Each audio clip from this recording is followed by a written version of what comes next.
வணக்கம். கதையில் உங்களுடன் இணைவது நான் குமுதா மகேஷ். ஒரு அசாதாரண சூழ்நிலையில் தேவரூபன் ரதி தேவியின் திருமணம் நடக்கிறது. ரதி தனக்கு திருமணம் ஆனதை தன் அப்பா அம்மாவிடம் சொல்லாமல் தாலியை மறைத்து பிறந்த வீட்டிலேயே இருந்து கொண்டு அவ்வப்போது புகுந்த வீட்டிற்கு சென்று தன் காதல் கணவனை சந்தித்து வருகிறாள். அதோடு அவன் அலுவலகத்திலேயே வேலைக்கும் சேர்ந்து விடுகிறாள்.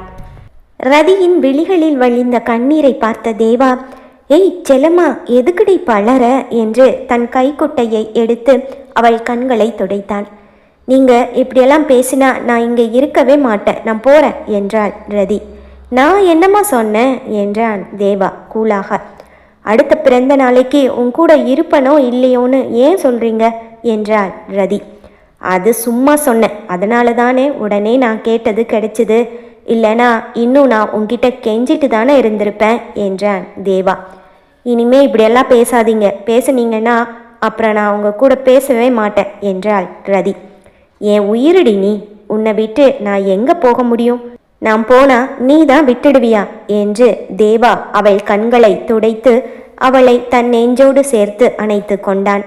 அடுத்த நாள் அந்த பார்ட்டி ஹால் விழா கோலம் பூண்டிருந்தது. மாலை 5 மணி. தேவா பிறந்த நாள் புது ஆடையில் மிடுக்காக இருந்தான். அவன் அணிந்திருந்த அந்த நீல வண்ண ஆடைக்கு மேட்சிங்காகவே ரதிக்கு டிசைனர் பட்டு சேலையும் வாங்கியிருந்தான். தேன்மொழியும் அழகான பட்டு பாவாடை தாவணியில் ஜொலித்தாள். பிறந்த நாள் ஏற்பாடுகளை கவனிக்கும் பொருட்டு தேவா சீக்கிரமே கிளம்பி பார்ட்டி ஹாலுக்கு வந்துவிட்டான். டிரைவரை அனுப்பி பாட்டியையும் தேன்மொழியையும் அழைத்து வர சொல்லியிருந்தான். அவர்களும் வந்துவிட்டார்கள். "அத்தா, என்னோட ட்ரெஸ் எப்படி இருக்கு?" என்று தேன்மொழி கேட்க, "உனக்கு என்ன தேனு, நீ எப்பவுமே அழகுதான்" என்றான் தேவா. அவன் தேன்மொழியிடம் பேசிக் கொண்டிருந்தாலும் அவன் கண்கள் ரதியைத்தான் தேடியது. அவன் மனதோ இவள் ஏன் இன்னும் வரவில்லை என்று யோசித்து கொண்டிருந்தது. "தேவா, ரதி எங்க காணோம்? நீ போய் கூட்டிட்டு வரணுமா?" என கேட்டார் பாட்டி. "இல்லை பாட்டி, நான் காலையிலேயே அவகிட்ட கேட்டுட்டேன், நான் பிக்கப் பண்ண வரணுமான்னு. நீங்களே அங்கே பிஸியாக இருப்பீங்க, வேண்டாம் நானே வந்துடுறேன்னு சொல்லிட்டா" என்றான் தேவா. "எத்தனை மணிக்கு வர்றான்னு ஃபோன் பண்ணி கேளுப்பா" என்றார் பாட்டி. "சரி பாட்டி, நான் ஃபோன் பண்ணுறேன், நீங்கள் அதிக நேரம் நிற்க வேண்டாம், போய் அங்கே உட்காருங்க" என்றான் தேவா அக்கறையாக. அதற்குள் தேவாவின் நண்பர் ஒருவர் வெளியூர் செல்ல வேண்டும் என்பதற்காக, தேவாவை பார்த்து வாழ்த்து சொல்லிவிட்டு போக வேண்டும் என்பதற்காக சற்று முன்னதாகவே வந்திருந்தார். அவரை பார்த்ததும் தேவா தேன்மொழியிடம் திரும்பி, "தேனு, ரதிக்கு ஃபோன் பண்ணி எத்தனை மணிக்கு வரான்னு கேளு" என்றான். "என்ன பொண்டாட்டியோ, இவங்களையே ஆளு வச்சு தான் அழைக்கணும் போல" என்று முணுமுணுத்து கொண்ட தேன்மொழி, "சரி அத்தான், ஃபோன் பண்ணுறேன்" என்றாள். ரதியின் ஃபோனுக்கு அழைத்தாள் தேன்மொழி. "ஹலோ ரதி அக்கா?" "ரதி இல்லை" என்றது மறுமுனையில் ஒரு ஆண் குரல். "இது அவங்க ஃபோன் தானே?" என்றாள் தேன்மொழி. "அவங்க ஃபோனை காரில் வச்சுட்டு கடைக்கு ஏதோ வாங்க போயிருக்காங்க" என்று சொன்னது வேறு யாருமல்ல, நம் ரோகன் தான். அசோக், ரோகன், ரதி மூவரும் அலுவலகத்தில் இருந்து சித்ராவையும் அழைத்து கொண்டு ஒன்றாக வருவதாக பிளான். அசோக்கும் சித்ராவும் தேவாவிற்கு கிஃப்ட் வாங்க சென்றிருக்க ரதியும் அவர்களுடன் சென்றிருந்தாள். காரில் இருந்த ரோகன் தான் தேன்மொழியிடம் பேசிக்கொண்டிருந்தான். "ஏங்க, இங்கே தேவா அத்தான் அவங்கள காணோன்னு வெயிட் பண்ணிட்டு இருக்காரு, அவங்க எதுக்கு இப்போ கடைக்கு போனாங்க? கொஞ்சம் கூட பொறுப்பே இல்லாம" என்றாள் கோபமாக. "ஹலோ, யாருங்க நீங்கள்? லட்டை பற்றி பொறுப்பு இல்லை அப்படி இப்படின்னு வாய்க்கு வந்த மாதிரியெல்லாம் பேசுகிறீங்க. ஏதோ ஃபோனில் பேசினதால தப்பிச்சிங்க, நேரில் இருந்திருந்தீங்கன்னா அவ்வளவுதான்." "யாருங்க நீங்கள்?" என்றான் ரோகன். "நான் யாரா இருந்தா உங்களுக்கு என்ன? ரதி அக்கா வந்தா சீக்கிரம் தேவா அத்தான் வர சொன்னாருன்னு சொல்லுங்க" என்று கூறிவிட்டு தேன்மொழி போனை வைத்துவிட, "சரியான ராங்கியா இருப்பா போல" என்று முணுமுணுத்து கொண்டே ரோகன் போனை வைக்க ரதி, அசோக், சித்ரா மூவரும் வந்து கொண்டிருந்தார்கள். "இந்த லட்டு, தேன்மொழின்னு ஒரு ராங்கிக்காரி ஃபோன் பண்ணினா, கொஞ்சம் கூட மேனர்ஸே இல்லாம பேசுறா, யார் அவ?" என்றான் ரோகன். "தேன்மொழியா? தேவாவோட ரிலேஷன், பாட்டியோட பேத்தி, கிராமத்துல இருந்து வந்திருக்கா, ஃபங்க்ஷனில் தான் இருப்பா, வா உனக்கு இன்ட்ரடியூஸ் பண்ணி வைக்கிறேன்" என்றாள் ரதி. "சரி, சீக்கிரம் போ ரோகன், தேவா காணம்னு பார்த்துட்டு இருப்பாரு" என்றாள் ரதி. அடுத்த 10 நிமிடத்தில் பிறந்த நாள் விழா நடக்கும் இடத்தை அடைந்தார்கள். ஸ்டேஜை அலங்கரிக்க பலூன்கள் மட்டும் இல்லை என்று ரோஹனை வாங்கி வர சொல்லியிருந்தார்கள். லட்டு, நீங்க 3 பேரும் உள்ள போங்க, நான் இந்த பலூனையெல்லாம் எடுத்துட்டு வரேன் என்றான் ரோஹன். அசோக், சித்ரா, ரதி மூவரும் முன்னே சென்றுவிட ரோஹன் ஒரு பெரிய பிளாஸ்டிக் கவரில் இதய வடிவிலான பலூன்களை எடுத்து கொண்டு வந்தான். அங்கு வந்திருந்த குழந்தைகளுடன் ஓடி பிடித்து விளையாடி கொண்டிருந்த தேன்மொழி யாரோ ஒரு சின்ன பையனை விரட்ட தரை தட்டும் தன் பட்டு பாவாடையை 2 கைகளாலும் பிடித்து கொண்டு ஓடிக்கொண்டிருந்தாள். எதிரில் வந்து கொண்டிருந்த ரோஹனை பார்க்காமல் அவள் அவன் மேல் மோதிவிட ரோஹன் கையில் இருந்த பலூன் கவர் கீழே விழுந்து பலூன்கள் சிதறியது. கையில் இருந்து விழுந்த கவரை குனிந்து பார்த்து கொண்டிருந்த ரோஹன், ஐயோ தெரியாம இடிச்சிட்டேன், மன்னிச்சிடுங்க என்ற குரலை கேட்ட பின்புதான் தேன்மொழியையே பார்த்தான். பாவாடை தாவணியில் தங்க மயிலென தன் முன்னால் நிற்கும் அந்த கிராமத்து அழகியை வைத்து கண் வாங்காமல் பார்த்து கொண்டிருந்தான் ரோஹன். தரையில் முட்டி போட்டு உட்கார்ந்து கீழே சிதறி இருந்த பலூன்களை எடுத்து கவரில் போட்டு கொண்டிருந்தாள் தேன்மொழி. என்ன இவன், விட்டா கண்ணில் ஆளைய விழுங்கிடுவான் போல என்று அவனை ஓரக்கண்ணால் பார்த்தபடியே பலூன்களை எடுத்து கவரில் போட்டாள் தேன்மொழி. ரோஹனோ நகரத்திலே பிறந்து வளர்ந்தவன். இதுவரை கிராமம் என்பது எப்படி இருக்கும், கிராமத்து பெண்கள் எப்படி இருப்பார்கள் என்பதை சினிமாவில் மட்டும்தான் பார்த்திருக்கிறான். ஒரு முறை 12வது படிக்கும்போது ஏதோ ஒரு கிராமத்து சினிமாவை பார்த்துவிட்டு கிராமத்து பெண்களை நேரடியாக பார்க்க வேண்டும் என்ற ஆசையில் அம்மாவிடம் சென்று, அம்மா நம்ம பூர்வீகம் கிராமமா, நம்ம தாத்தாவுக்கு தாத்தா இவங்கெல்லாம் எந்த ஊரு என்று கேட்டு வைக்க, எனக்கு தெரிஞ்சு 7-8 ஜென்ரேஷனா நம்ம சென்னையில தான் இருக்கோம், நம்ம சொந்தக்காரங்களும் சென்னையில தான் இருக்காங்க என்று அம்மா பதில் சொல்ல ஏமாற்றமாக்கி போனது ரோஹனுக்கு. ஆனால் அவனுடைய அன்றைய கனவு இத்தனை வருடங்களுக்கு பிறகு நனவான மகிழ்ச்சியில் அந்த கிராமத்து அழகியை மெய்மறந்து பார்த்து கொண்டிருந்தான். தேன்மொழிதான் முகத்தை சுளித்தாள். அதற்குள் அங்கு ரதியும் வந்துவிட, அக்கா யாரு இவன், பட்டி காட்டான், மிட்டாய் கடையை பார்த்த மாதிரி என்னையே வெறிச்சு பார்க்கறான் என்றாள் தேன்மொழி. அவன் பட்டி காட்டானெல்லாம் இல்லம்மா, வருங்காலத்துல பெரிய பிசினஸ்மேன் ஆக போறவன், பேரு ரோஹன், உங்க அத்தானோட தம்பி என்றாள் ரதி. அத்தானுக்கு தம்பியா, எனக்கு தெரியாம அத்தானுக்கு தம்பி எப்படி என்றாள் அவள். தம்பினா உங்க அத்தானோட ஃப்ரெண்டோட தம்பி, உங்க அத்தானுக்கும் தம்பி மாதிரி தான் என்றாள் ரதி.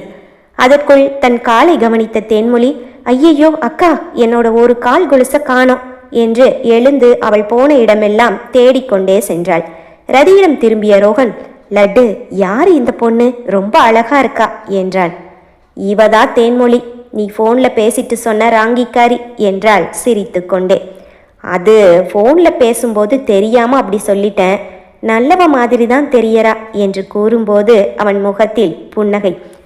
புரியுது புரியுது, யூ கேரி ஆன் என்றாள் ரதி. லட்டு அங்க பாரு கொலுசு, இதைத்தானே அந்த தேன் மிட்டாய் தேடிட்டு போச்சு என்றான் ரோஹன். தேன் மிட்டாயா, என்ன தேன் மிட்டாய், அவ பேரு தேன்மொழிடா என்றாள் ரதி.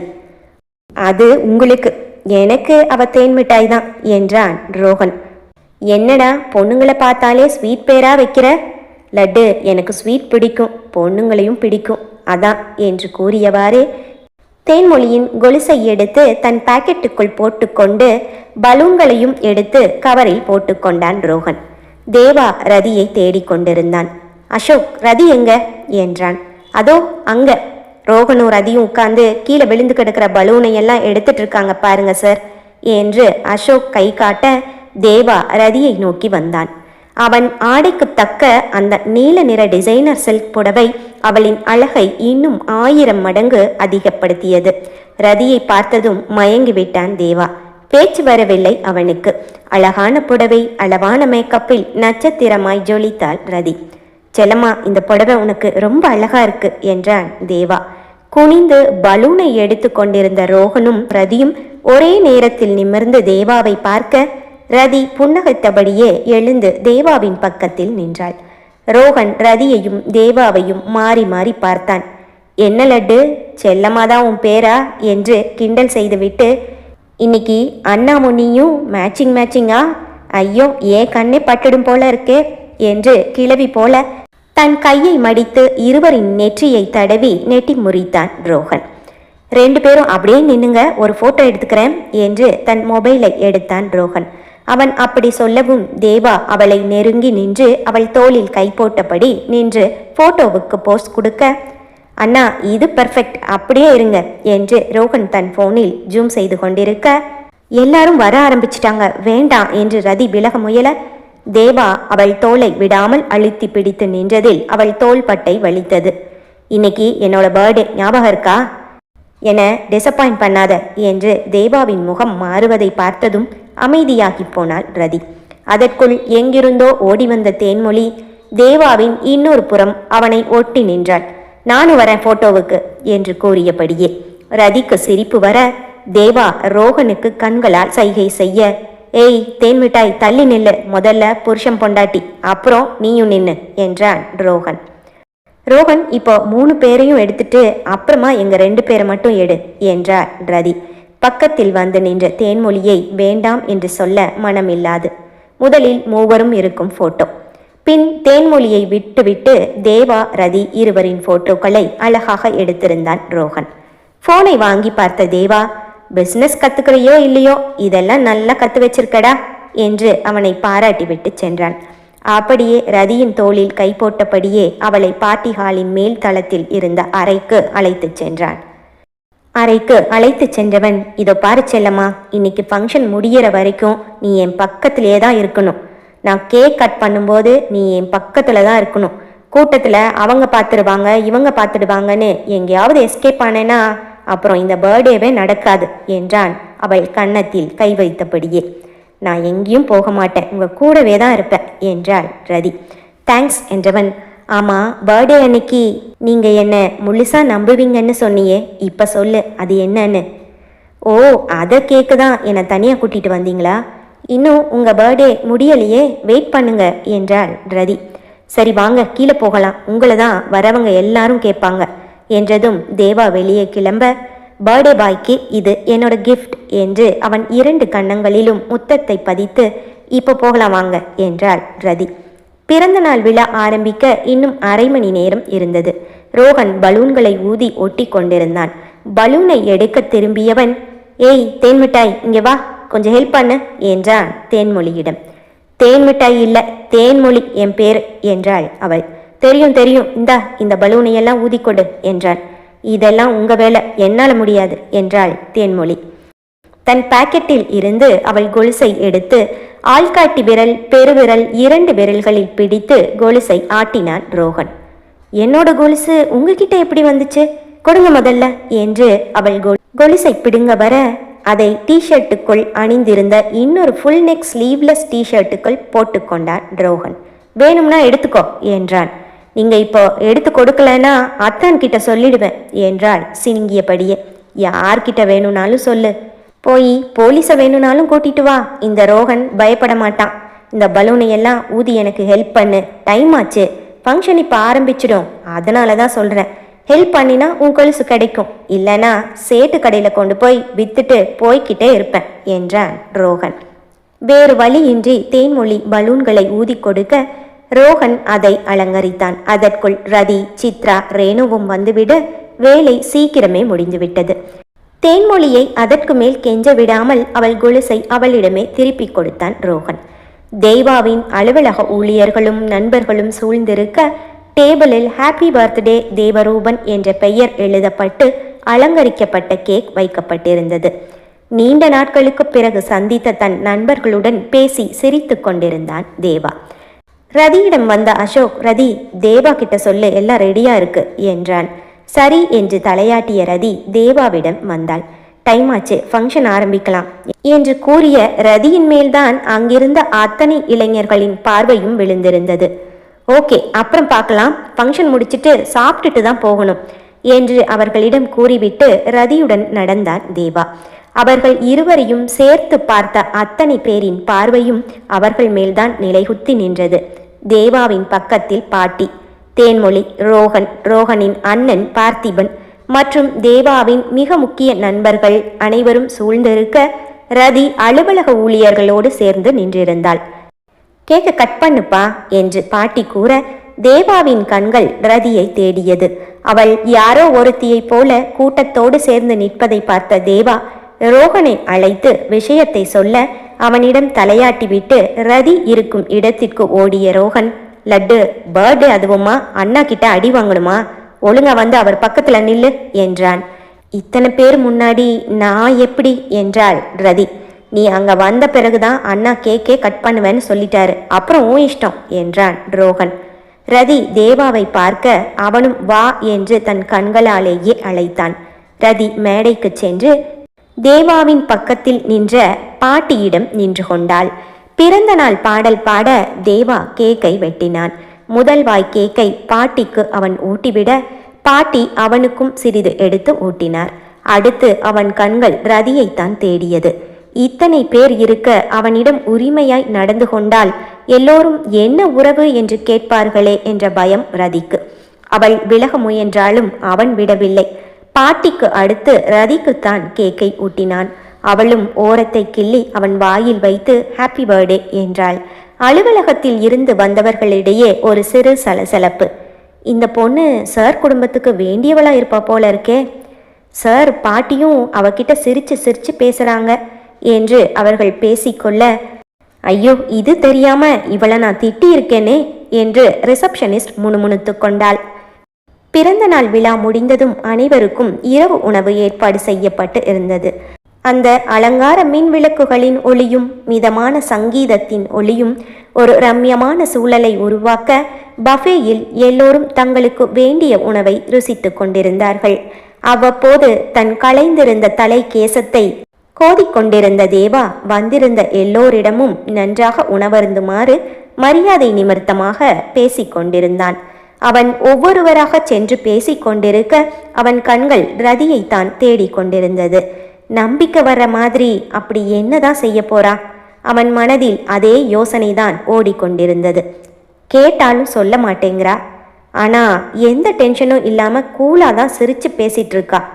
தன் தாடையை தடவியவன் அங்கு வந்து கொண்டிருந்த ரேணுவை பார்த்தான்.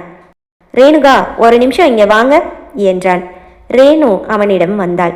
உங்ககிட்ட ஒரு விஷயம் கேட்கணும் என்றான் தேவா. என்ன விஷயம் சொல்லுங்க என்றாள் ரேணு. ரதி இன்னைக்கு ஏதோ சர்ப்ரைஸ் செய்ய போறேன்னு சொன்னா. அது அவ எனக்கு கொடுக்க போற பர்த்டே கிஃப்ட்னு சொன்னா. ஆனா எல்லாரும் கிஃப்ட் கொடுத்துட்டாங்க, அவ மட்டும் இன்னும் எதுவுமே சொல்லாம எனக்கு பிபி ஏத்துறா. அது என்ன சஸ்பென்ஸ்னு உங்களுக்கு தெரியுமா என கேட்டான் தேவா. தெரியுமே, அது என்ன கிஃப்ட்டு என்ன சஸ்பென்ஸ்னு எனக்கு தெரியும், அவ என்கிட்ட சொல்லிட்டா என்று ஆர்வக்கோளாறில் கூறிவிட்டு நாக்கை கடித்தாள் ரேணு. ஐயோ, இப்படித்தானே முன்னாடி ஒரு வாட்டி சதீஷோட கல்யாண தேதி முடிவாயிருக்குன்னு விஷயத்த ரதி தேவா கிட்ட சொல்ல வேண்டான்னு சொன்னத தேவா போட்டு வாங்கி ரேணுவை ரதியிடம் மாட்டி வைத்தான். அது ஞாபகம் வரவே, இல்லை இல்லை எனக்கு எதுவும் தெரியாது, நான் சாப்பிட போறேன், பசிக்குது என்று நழுவ முயன்றவளை தடுத்து நிறுத்தினான் தேவா. இப்பதானே எனக்கு தெரியும்னு சொன்னீங்க, அப்புறம் ஏன் பயப்படுறீங்க, சொல்லுங்க ரேணு என்றான் தேவா. சொன்னா ரதி திட்டுவாளே என்றாள் ரேணு. நீங்க சொல்றது அவளுக்கு தெரிஞ்சாதானே திட்டுவா, நான் அவகிட்ட நீங்க சொன்னதா காட்டிக்க மாட்டேன். அவ சஸ்பென்ஸா அந்த கிஃப்டை கொடுக்கும்போது நானும் எதுவும் தெரியாத மாதிரி சர்ப்ரைஸ் ஆகிற மாதிரி காட்டிக்கிறேன் என்றான் தேவா. என்ன மாட்டி விட்டுட மாட்டீங்களே போன வாட்டி செஞ்ச மாதிரி? கண்டிப்பா இல்லை என்றான் தேவா. சரி சொல்றேன், ஆனா நீங்க ரதி கிட்ட எதுவுமே தெரியாத மாதிரி இருக்கணும், ஓகேவா என்றாள் ரேணு. சரி சரி சீக்கிரம் சொல்லுங்க என்று ரேணுவின் வாயிலிருந்து வரப்போகும் அந்த வார்த்தைகளை எதிர்பார்த்து காத்திருந்தான் தேவா.